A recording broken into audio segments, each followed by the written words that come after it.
From the studios of TV Grace International, here are the ineffable words of God. The gospel of grace on the lips of the man Christ Jesus. Abba Father.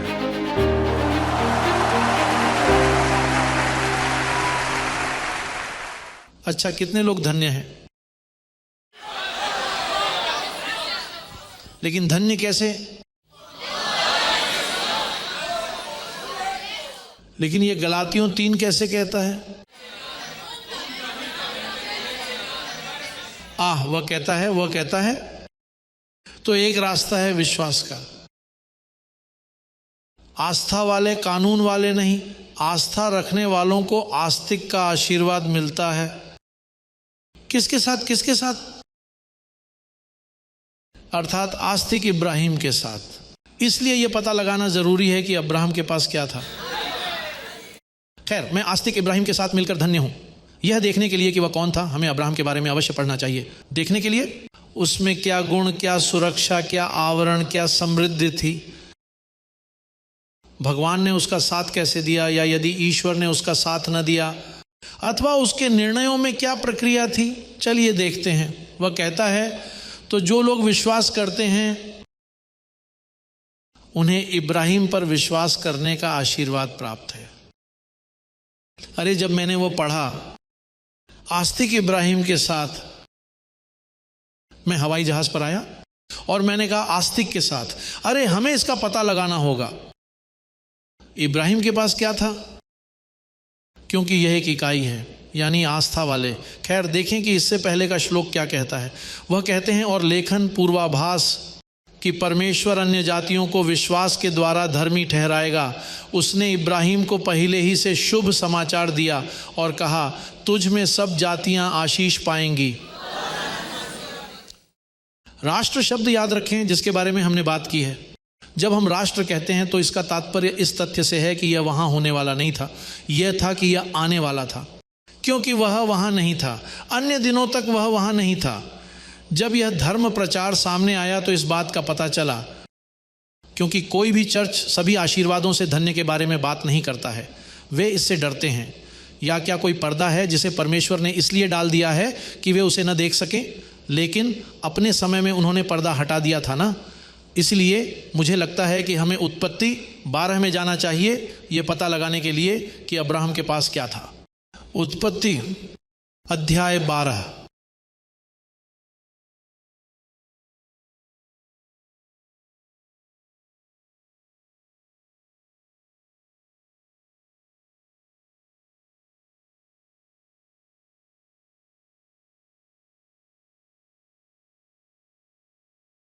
उत्पत्ति अध्याय 12।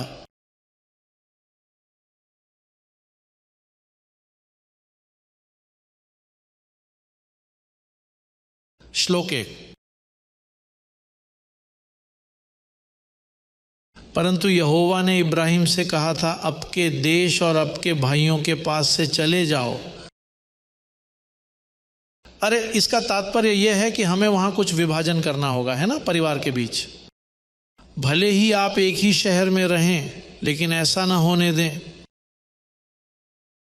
अपने देश और अपनी कुटुंबी और अपने पिता के घर से दूर हो जाओ, उस देश को जो मैं तुम्हें दिखाऊंगा, और मैं तुम्हारे लिए एक राष्ट्र बनाऊंगा। वह कहता है, मैंने किया है या करूंगा। भविष्य, क्या आप इसे आज रात देखने जा रहे हैं?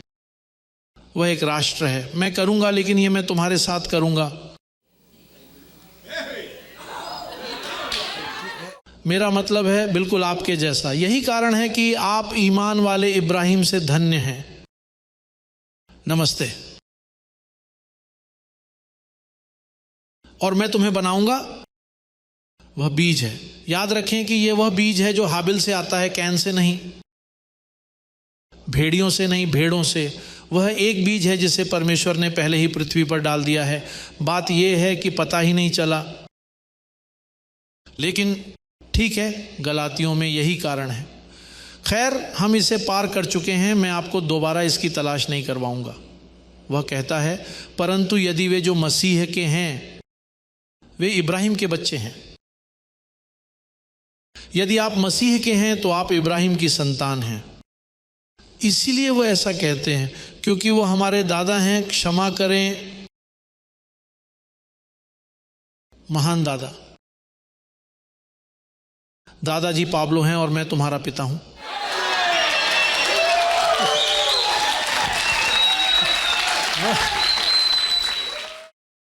लेकिन जो मैंने अभी आपको बताया मैं उसके साथ मजाक नहीं कर रहा हूं। नहीं, क्योंकि बाइबल में 3 पिताओं का उल्लेख है। दूसरे शब्दों में मनुष्य के संपूर्ण अस्तित्व के लिए 3 माता पिता थे। मुझे नहीं पता था कि मैं अपने से बड़े लोगों का पिता बनने वाला हूं। आपने ऐसा पिता कभी नहीं देखा होगा। जाओ पता लगाओ। लेकिन फिर वह हमारे परदादा हैं क्योंकि हम उस खून से आते हैं। और फिर वह कहता है तुम में, आप में से। यह कहता है मैं तुम्हें एक महान राष्ट्र बनाऊंगा और तुम्हें आशीर्वाद दूंगा। अरे तभी तो लोग कहते हैं आप तो बस आशीर्वाद और आशीर्वाद की बात करते हैं, और आप चाहते हैं कि मैं किस बारे में बात करूं? अभिशाप। और आप कहते हैं सब कुछ अच्छा है, भले ही सब कुछ बुरा हो, लेकिन ऐसा ही है, सब कुछ ठीक है। लेकिन अगर आप उस भावना में हैं तो सब कुछ ठीक हो जाएगा। वह कहता है और मैं तुम्हें आशीर्वाद दूंगा और मैं तेरा नाम बढ़ाऊंगा और तुम आशीष बनोगे। इसी कारण जब वे तुम्हारा नाम लेते हैं तो कहते हैं सावधान रहना क्योंकि वह धन्य है। देखिए, वह हमेशा बचाए गए वर्ग का है।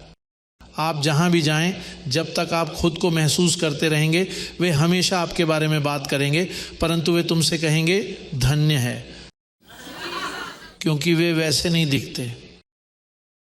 ऐसा लगता है कि वे इब्राहिम के बच्चे नहीं हैं, है ना? उनके पास उसका खून नहीं है। इनका खून नीला नहीं होता, उनमें खून है। दूसरों के पास खून है, लेकिन वह चुने हुए वंश का नहीं है। नमस्ते। इसलिए आपको इस तरह दिखना होगा ताकि अनुग्रह की भावना बनी रहे। आप पे कब्जा कर लेता है। कहते हैं और तुम आशीर्वाद बनोगे, कहो मैं वरदान हूं। अपने बगल वाले व्यक्ति से कहें मुझे जानना एक आशीर्वाद है।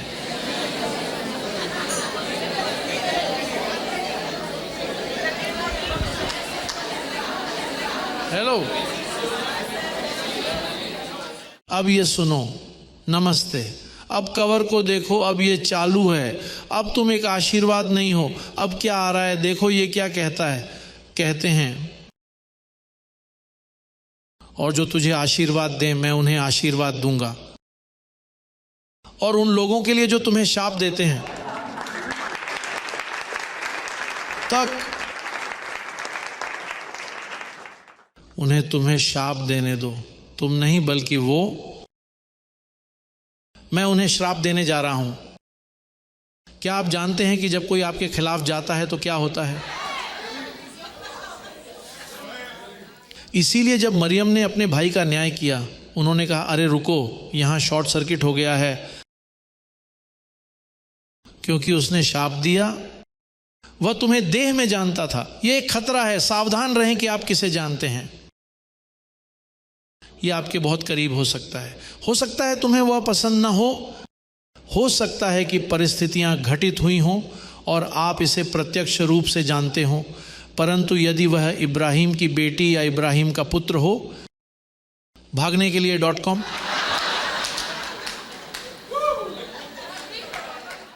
बेहतर होगा कि आप अच्छा व्यवहार करें और उन लोगों के साथ तो और भी अच्छा व्यवहार करें जिन्हें आप पसंद नहीं करते या जिनके साथ आपको समस्या करने की कोशिश करें। आपको उसे दूसरी दुनिया से दोस्ती देने की जरूरत नहीं है, लेकिन आप उसे इनकार भी नहीं कर सकते आगे बढ़ना, क्योंकि तब आप परीक्षा में उत्तीर्ण नहीं हो पाते। और परमेश्वर यह जांचने के लिए कई चीजों का उपयोग करता है कि आप जो स्वीकार कर रहे हैं वह सच है या नहीं। वह व्यक्ति जिसकी आप कम से कम कल्पना करते हैं, क्या आप कर सकते हैं? यह आपका धैर्य चुरा सकता है।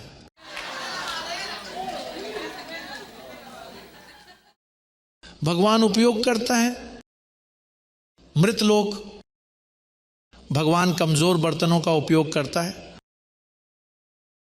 और वे जितने कमज़ोर होंगे पादरी या भाई को उन्हें अधिक शालीनता से तैयार करना होगा। इसमें कहा गया है कि हम शरीर के कमज़ोर अंगों को अधिक शालीनता से सजाते हैं। उदाहरण के लिए, मैं एक पादरी के रूप में, जब मैं एक पादरी था, जब उन्होंने मुझे बताया कि एक परिवार के साथ कुछ बुरा या भद्दा हो रहा है, मेरे पास विशेष कपड़े थे और मैं गया और उन्हें कपड़े पहनाए। ढक्का, क्या हुआ? नहीं, मैं तुम्हें बताने का साहस नहीं कर सकता। अच्छा, ये कपड़े तब तक पहनो जब तक तुम मुझे बता सको। याद रखें, मैं आपसे प्यार करता हूं क्योंकि मैं और भी बुरा कर सकता था। पॉल कहते हैं, दूसरों को अपने से श्रेष्ठ मानना। यदि आपके पास दूसरा खुद से श्रेष्ठ नहीं है तो आप दूसरों को तैयार नहीं कर रहे हैं। ये नंगे, आपके पास सभी प्रकार की व्यवस्था के लिए कपड़े होने चाहिए, और आपको इसमें स्नातक होना होगा क्योंकि उसने अपना प्यार आप में डाला है और वह इसे बाहर निकालने के लिए तरीकों का उपयोग करने जा रहा है। वह आप में जो प्यार बरसाया है उसे बाहर लाने के लिए असहज परिस्थितियों का उपयोग करने जा रहा है, और जब तक आप उसे हासिल नहीं कर लेते वह आपका पीछा करता है उस स्थिति की ओर ले जाना।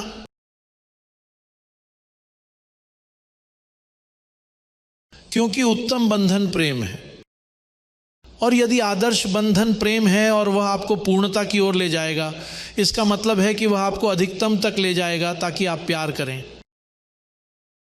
क्या आप जानते हैं कि यह मेरी कमजोरियों में से एक है, प्यार? प्रभु ने मुझे यही सिखाया, प्रेम करना। मुझे किसी से कोई दिक्कत नहीं है।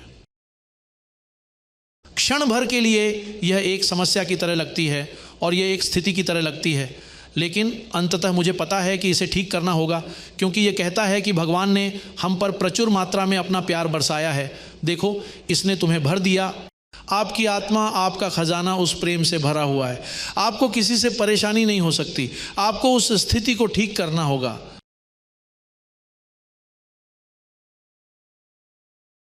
नमस्ते। अरे अब तो सन्नाटा है, कहो अब्बा पिता।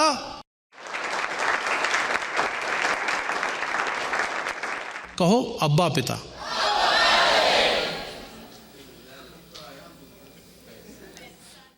मैं कहता हूं नहीं तो नहीं। आप परीक्षा पास कर लें, आपको सच्चा प्यार करना होगा। आपको किस बात का डर है? अगर आपको डर लगता है तो एक कुत्ता खरीद लीजिए, लेकिन आपको उस स्थिति से गुजरना होगा। खैर, जो कोई तुम्हें आशीर्वाद दे,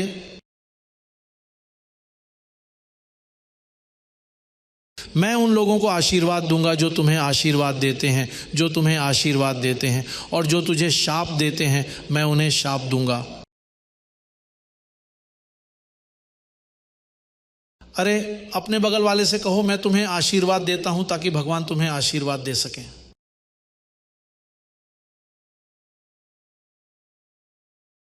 उससे कहो, मैं तुम्हें शुभकामनाएं देता हूं। मैं चाहता हूं, मैं आपके स्वस्थ होने की कामना करता हूं। आप जीवन में राज करें, और तो और भले ही वे मुझसे ईर्ष्या करते हों। हालांकि मुझे इस बात से ईर्ष्या है कि भगवान तुम्हें कितना आशीर्वाद देते हैं। अरे लेकिन आप जानते हैं कि यह ज़बरदस्त है, क्योंकि जब आप आशीर्वाद देते हैं तो भगवान उस व्यक्ति को आशीर्वाद देते हैं, और संभवतः उसे आपसे अधिक आशीर्वाद दें कि वह आपकी परीक्षा करे कि क्या ईर्ष्या के शरीर के कार्य अभी भी आप में काम कर रहे हैं। हेलो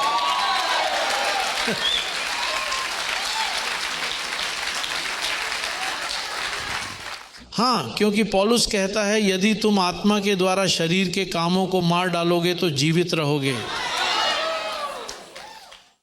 और हम में कभी कभी ईर्ष्या, आक्रोश, ईर्ष्या, गपशप, षड्यंत्र,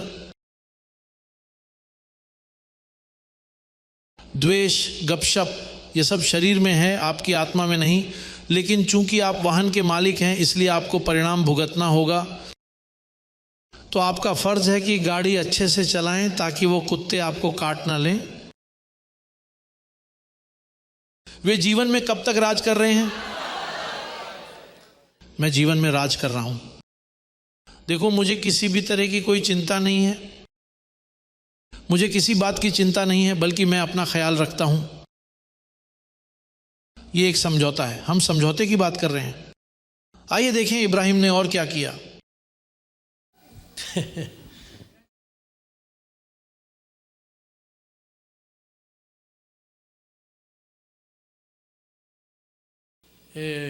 वह झूठ बोला, उसने योजना बनाई। श्लोक 13 को देखो, उसने क्या किया।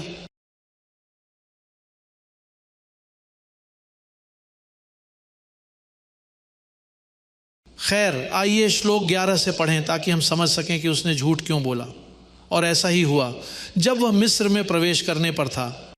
दुनिया, एक तरह की दुनिया आप देखते हैं। उसने अपनी पत्नी सारे से कहा, देख, अब मैं जान गया हूं कि तू सुंदर स्त्री है, और जब मिस्री तुम्हें देखेंगे तो कहेंगे यह तो उसकी स्त्री है, और वे मुझे मार डालेंगे और तुम्हारा प्राण बचाएंगे। तो फिर कहो कि तुम मेरी बहन हो। नमस्ते। उसने वहां एक व्यवस्था की, आप समझे। अरे हमारे पापा, ध्यान से, ये हमारे परदादा के भाव हैं, और उसके साथ साथ आप भी धन्य हैं।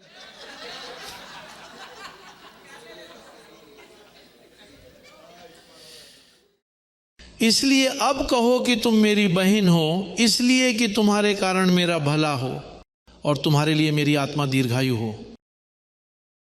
लेकिन आइए देखें कि वहां क्या हुआ। श्लोक 17 देखो क्या हुआ। परंतु यहोवा ने इब्राहिम की पत्नी सारे के कारण फिरौन और उसके घराने पर बड़ी विपत्तियां डाली। खैर, चूंकि उसने उससे झूठ बोला था, फिरौन को उससे प्यार हो गया। उसने कहा, कहो तुम मेरी बहन हो। और उन्होंने उससे पूछा, और वह कौन है? मेरी बहन। अरे तुम्हारी बहन बहुत सुंदर है, लेकिन यह पत्नी थी। लेकिन फिर आप भी आपकी तरह अछूत हैं।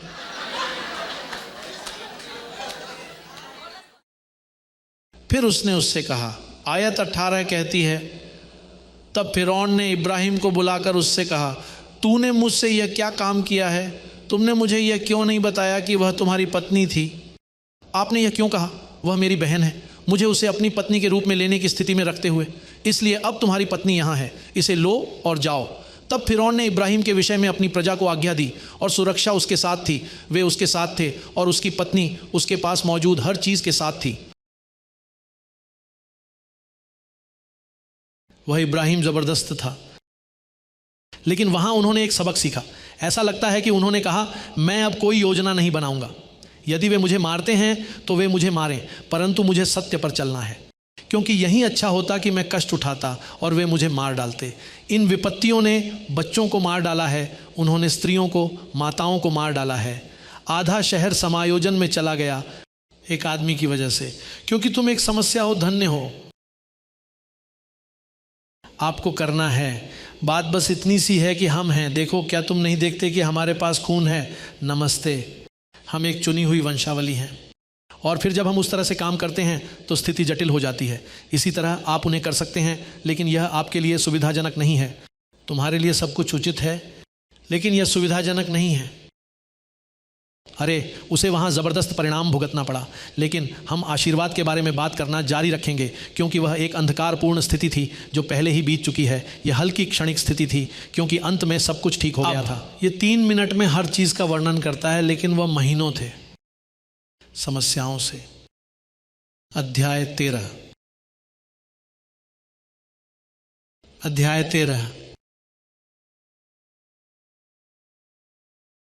उत्पत्ति का। गलाटियंस में 6 अध्याय हैं। उत्पत्ति अध्याय 13 श्लोक 1। ऊपर चढ़ा।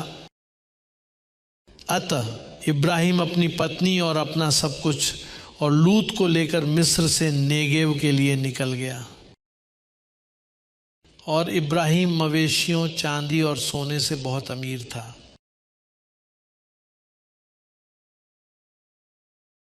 क्या आप आस्तिक इब्राहिम से धन्य हैं? खैर, बेहतर होगा कि आप यह दावा करना शुरू कर दें, क्योंकि इससे आपको विश्वास मिला, इससे आपको ज्ञान मिला।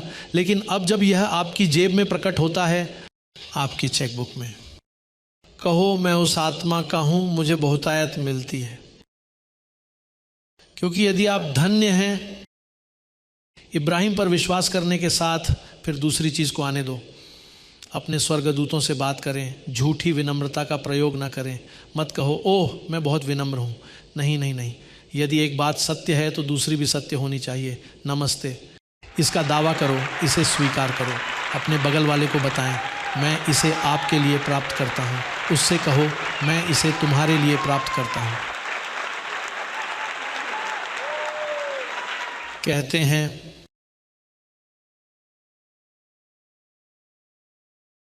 श्लोक 3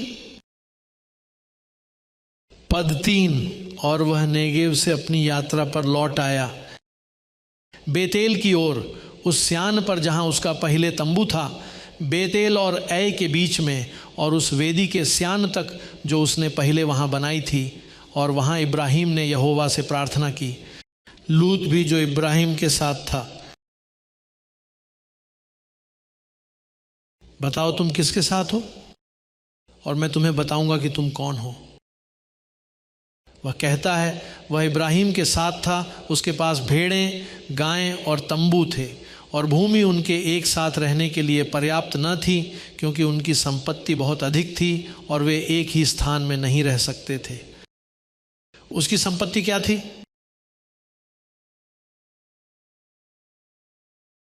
प्रारंभ करें, एक सूची लेना शुरू करें। अरे वे दोनों धन्य हो गए। देखो, वह कहता है वह उसके साथ घूम रहा था, तो उसके साथ घूमने के लिए ठीक है। यदि आप किसी ऐसे व्यक्ति के साथ घूमते हैं जो बहुत गरीब है, तो गरीबी आप पर हावी हो जाएगी। यदि आप ऐसे व्यक्ति के साथ हैं जो हमेशा परेशानी में रहता है, तो समस्याएं आपसे चिपकी रहेंगी। खैर, यहीं से इस कहावत का जन्म हुआ, मुझे बताओ कि तुम किसके साथ हो और मैं तुम्हें बताऊंगा कि तुम कौन हो। खैर, वह चिपक गया। आप एक अच्छे सेब के बगल में एक खराब सेब रख देते हैं। अरे और ध्यान दें कि अच्छा सड़े हुए को ठीक नहीं कर सकता, अब सड़ा हुआ यदि तुम उसे दूषित कर सको। वे भ्रष्टाचार के सिद्धांत हैं। इसलिए यदि आप ऐसे व्यक्ति के साथ हैं जो लगातार आलोचना कर रहा है, लगातार शिकायत कर रहा है, लगातार उन बातों को स्वीकार कर रहा है जो अनुबंध के अनुरूप नहीं हैं, तो या तो आप उस व्यक्ति के साथ घूमना बंद कर दें, या वह व्यक्ति स्वयं को सुधार लेता है, क्योंकि वह आपसे चिपका रहेगा और आपके पास उसे ठीक करने की क्षमता नहीं है। क्योंकि अच्छा सेब बीमार को ठीक नहीं कर सकता। होता यह है कि सेब को बुरे से रोग प्राप्त होता है। तो तुम्हें अपनी दोस्ती बदलनी होगी, फोन नंबर बदलें, या दूसरा विकल्प तलाशें। मैं नहीं जानता कि आप क्या करने जा रहे हैं, लेकिन आप उस व्यक्ति की मदद करने में सक्षम नहीं हैं। और होता यह है कि वह व्यक्ति जब भी आपको देखता है, आपको दूषित करता रहता है, यह आपको दूषित करना शुरू कर देता है। और अब आप देख रहे हैं कि इसका आप पर प्रभाव पड़ रहा है। और चूंकि आप इतने विनम्र और इतने निष्क्रिय हैं, आप समझ नहीं पा रहे हैं कि उस व्यक्ति को कैसे रोका जाए, और आप उस व्यक्ति को बातचीत जारी रखने की अनुमति देते हैं। फिर तुम्हें कुछ करना होगा। खैर, फिर भी इब्राहिम की तरह वह अमीर था बहुत। ये क्या था? खराब लॉट अच्छा नहीं था। इसके अलावा वहां कुछ ऐसा है जो मेरा ध्यान खींचता है। अरे लूत के बारे में, अरे मुझे देखने दो वह भाग कहां है, कहां कहता है। अध्याय 13 श्लोक 9। कैसे वे अपने पास मौजूद संपत्ति के कारण एक साथ नहीं रह सकते थे। देखो इब्राहिम ने क्या किया, क्योंकि जो चरवाहे भेड़ बकरियां चराते थे वे ईर्ष्यालु होकर झगड़ते थे। आइए इसे वहीं पढ़ें। यह कहता है, और चरवाहों के बीच झगड़ा हुआ, पद 7, उत्पत्ति 13 श्लोक 7। और इब्राहिम की भेड़ बकरियों के चरवाहों और लूत की भेड़ बकरियों के चरवाहों के बीच झगड़ा होने लगा, और कनानी और परिज्जी उस देश में बस गए। तब इब्राहिम ने लूत से कहा, अब हम दोनों के बीच में, मेरे और तुम्हारे चरवाहों के बीच में झगड़ा ना हो, क्योंकि हम भाई हैं। क्या सारी पृथ्वी तेरे सामने नहीं है? मैं तुमसे विनती करता हूं कि तुम मुझसे दूर चले जाओ। इब्राहिम ने उससे कहा, अब उस रवैये को देखो कि तुम मुझसे दूर रहो। यदि तुम बाईं ओर जाओगे तो मैं दाहिनी ओर जाऊंगा, और यदि तुम दाहिनी ओर जाओगे तो मैं बाईं ओर जाऊंगा। लेकिन ध्यान दें कि इब्राहिम कह सकता था, देखो बाईं ओर वाले के पास जाओ, मैंने पहले ही इलाके का अध्ययन कर लिया है और मुझे दाहिनी ओर वाला चाहिए। होता यह है कि जो लोग आस्थावान होते हैं उन्हें इस तरह की योजना बनाने की ज़रूरत नहीं है। जो लोग विश्वास करते हैं वे कहते हैं, देखो यदि मैं हथौड़ा बनने के लिए पैदा हुआ हूँ तो कीलें मेरे लिए स्वर्ग से वैसे भी गिरेंगी। इसके अलावा मैं उसे पुष्टि के साधन के रूप में उपयोग करने जा रहा हूँ। यदि वह बायां चुनता है तो इसका मतलब है कि मेरे लिए दायां लेना बेहतर है, और यदि वह दाहिनी ओर वाले को ले ले तो बाईं ओर वाले को मेरे लिए उत्तम है। मैं इसके बारे में चिंता करने वाला नहीं हूँ। अरे आप जानते हैं कि उन्होंने मुझे वर्षों पहले यह सिखाया था, मुझे यह वर्षों पहले सिखाया गया था और मैं किसी से नहीं लड़ता। देखो ये हुआ, शांत हो जाओ, तुम जो भी कहो। नहीं, लेकिन आप पहले पहुंचे, इससे कोई फर्क नहीं पड़ता कि कौन पहले या आखिरी में आया। आप जो भी कहें ठीक है, अगर आप वह जगह ले लेंगे तो मैं दूसरी जगह ले लूँगा, चिंता मत करो। यदि आप उत्तर की ओर जाते हैं तो मैं दक्षिण की ओर जाता हूँ, या यदि आप दक्षिण की ओर जाते हैं तो मैं उत्तर की ओर जाता हूँ। क्या तुम नहीं देखते कि तुम जहाँ भी जाते हो तुम एक आशीर्वाद हो? ये जगह नहीं है, ये आप हैं। हेलो,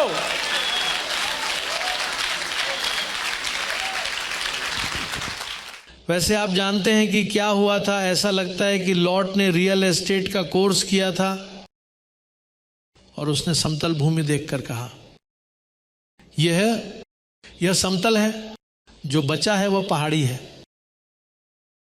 यदि आपने मुझे कोई विकल्प दिया, खैर मैं सादा ले जा रहा हूं। अब मैदान पर परेशानी थी कि सदोम और अमोरा पास ही थे, और वचन कहता है कि लूत ने उसके प्राण को धोख दिया उन अधर्म कार्यों के साथ जो उसने देखा। और फिर जब वह वहां निकट गया तो यह कहता है कि लूत, देखो उसने क्या किया। वह वहां नहीं गया, परंतु यह कहता है कि वह अपने तंबू को थोड़ा थोड़ा करके सदोम की ओर ले गया। ऐसा लगता है कि वह सप्ताह के दौरान खरीदारी करने जा रहा था और उसने बहुत सारा गैसोलीन इस्तेमाल किया, यानी घोड़े या जो कुछ भी वह ले गया वह थका हुआ आया। तभी उसके मन में एक विचार आया और उसने कहा, बेहतर होगा कि मैं वहाँ थोड़ा और आगे बढ़ जाऊँ। और ऐसा प्रतीत होता है कि जितना अधिक वह शोक मनाता गया उतना ही अधिक वह उस ओर बढ़ता गया जहाँ सदोम और अमोरा थे। वहाँ उन्होंने उसे कैद कर लिया, उसकी सारी कमाई छीन ली और उसे गरीबी में छोड़ दिया गया। लेकिन इब्राहिम के साथ ऐसा नहीं हुआ। आइए श्लोक को देखें, श्लोक 15। ये पद 15 के बारे में क्या कहता है? वह कहता है, उस देश के उस भाग के बदले जो इब्राहिम ने ले लिया, उस सारे देश के बदले में जो तू देखता है, मैं तुझे और तेरे वंश को सदा के लिए दूंगा, हमेशा के लिए, और मैं तेरे वंश को पृथ्वी की धूल के समान कर दूंगा। क्योंकि यदि कोई पृथ्वी की धूल को गिन सकता है तो तेरे वंश को भी गिन लिया जाएगा। उठो, देश की लंबाई और चौड़ाई में चलो, क्योंकि मैं इसे तुम्हें दे दूंगा। इसलिए इब्राहिम ने अपना तंबू उतार दिया और मम्रे के बांज वन में जो हेब्रोन में है आकर रहने लगा। हम अन्य भाषाओं में बात कर रहे हैं। और उसने वहाँ यहोवा के लिए एक वेदी बनाई। आप जानते हैं कि मैं इसे विमान में पढ़ रहा था और हर 5 छंदों में इब्राहिम एक वेदी बनाता था। इसका मतलब ये है कि वह एक ऐसे व्यक्ति थे जो हमेशा ईश्वर को पहले स्थान पर रखते थे। उन्होंने जो कुछ भी किया उसमें उन्होंने हमेशा कहा, पहले भगवान। अरे जब आप हमेशा अपनी चीज़ों में भगवान को रखते हैं, खैर ये आपके पास है, वह अच्छा चलता है। ओह, और ये कहता है कि वह एक बीज बोने वाला था। जब परमेश्वर ने मलिकिसिदक के द्वारा उस पर अपने आप को प्रकट किया, अध्याय 14 क्या कहता है? उत्पत्ति के श्लोक 18 से 21 तक। तो मलिकिसिदक सलेम का राजा और परम प्रधान परमेश्वर का याजक रोटी और दाखमधु ले आया और उसे आशीर्वाद देते हुए कहा, परम प्रधान परमेश्वर की ओर से इब्राहिम धन्य हो, आकाश और पृथ्वी का रचयिता और परम प्रधान परमेश्वर धन्य है जिसने तेरे शत्रुओं को तेरे हाथ में कर दिया। और इब्राहिम ने उसे दशमांश दिया, हर चीज की। इसका अर्थ यह है कि दशमांश शब्द व्यवस्था से 450 वर्ष पहले उत्पन्न हुआ था। यदि आप इब्राहिम पर विश्वास करने से धन्य हैं, दशमांश देना तुम्हें पहले से ही कष्ट देता है, तब तुम्हें दूसरे धन्य एक की इच्छा नहीं करनी चाहिए। हाँ, एक चीज दूसरी लाती है, और वह दशमांश, वह अनिवार्य है। प्रसाद एक और कहानी है ना। ऐसे लोग हैं जो दशमांश देते हैं, और ऐसे लोग हैं जो गरीबों को देते हैं, या अस्पतालों में जाते हैं, या बच्चे को गोद लेते हैं और इस तरह की चीजें करते हैं। वे भेंट हैं। परंतु दशमांश, जब इब्राहिम ने मलिकिसिदक को देखा, उन्होंने तुरंत कहा, यह अच्छा मैदान है, यहीं पर मैं हर चीज का दशमांश लेने जा रहा हूं। क्योंकि उन्हें बहुत सी चीजें विरासत में मिली। वह एक सुपर करोड़पति था, उसके पास बहुत पैसा था। वास्तव में अच्छा, ये कितना अच्छा है कि वह सब आप पर असर करता है।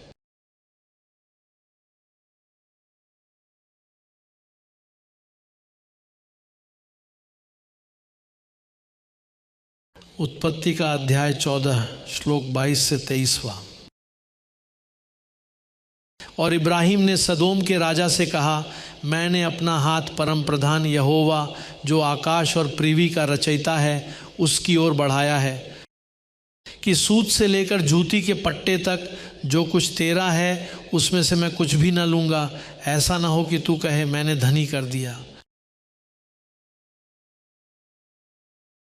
इब्राहिम, सिवाय इसके कि जवानों ने क्या खाया और मेरे साथ गए लोगों का हिस्सा, अनेर, एस्कोल और मैमरे जो अपना हिस्सा लेंगे। इसका मतलब है कि वह सतर्क था, वह प्रभु की बातों के प्रति उत्साही था। और मैं उन्हें यह कहने की अनुमति नहीं देने वाला था, यह वही था जिसने मुझे अमीर बनाया। नहीं, ईश्वर ही वह है जिसने मुझे समृद्ध बनाया। वह उसे महिमा देने से ईर्ष्या करता था हर समय प्रभु के लिए, और अनुमति नहीं दी। उन्होंने अनुमति नहीं दी, उन्होंने उस प्रक्रिया का उल्लंघन नहीं किया। इसीलिए, अरे एक और बात, वह 175 वर्ष जीवित रहे।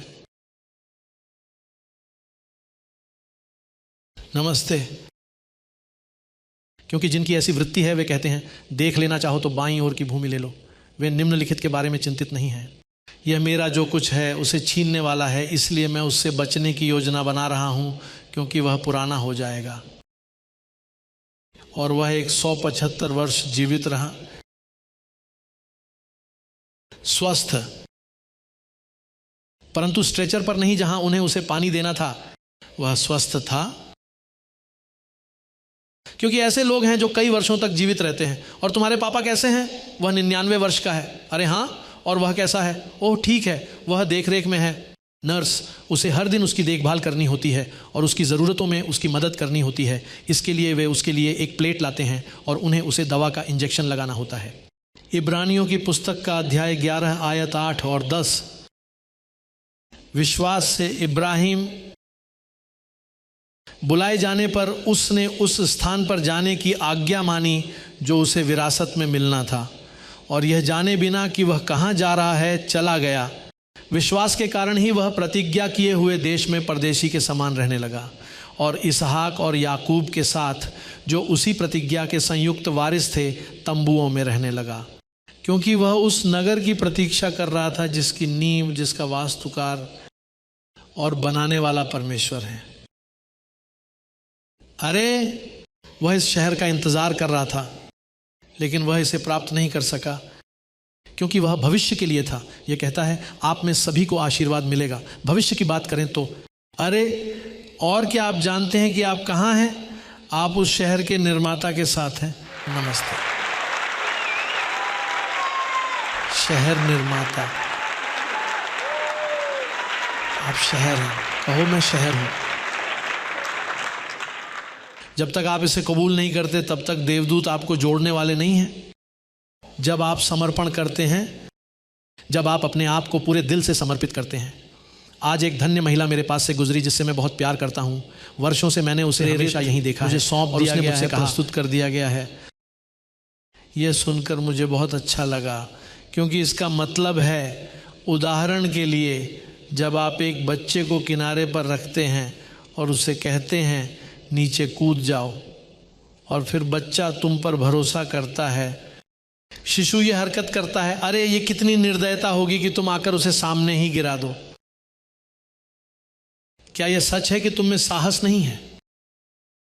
खैर, मैंने उस धन्य महिला में वह सुंदर रवैया देखा जिसने मुझसे कहा, प्रेरित, मैं समर्पित हूं। उसने जाने दिया, उसने खुद को लॉन्च किया, और आस्था का क्षेत्र ऐसा ही है। और मुझे लगता है कि वह युवती एक और महिमा में प्रवेश करती है जो उसके पास है उससे कहीं अधिक, क्योंकि वह धन्य है।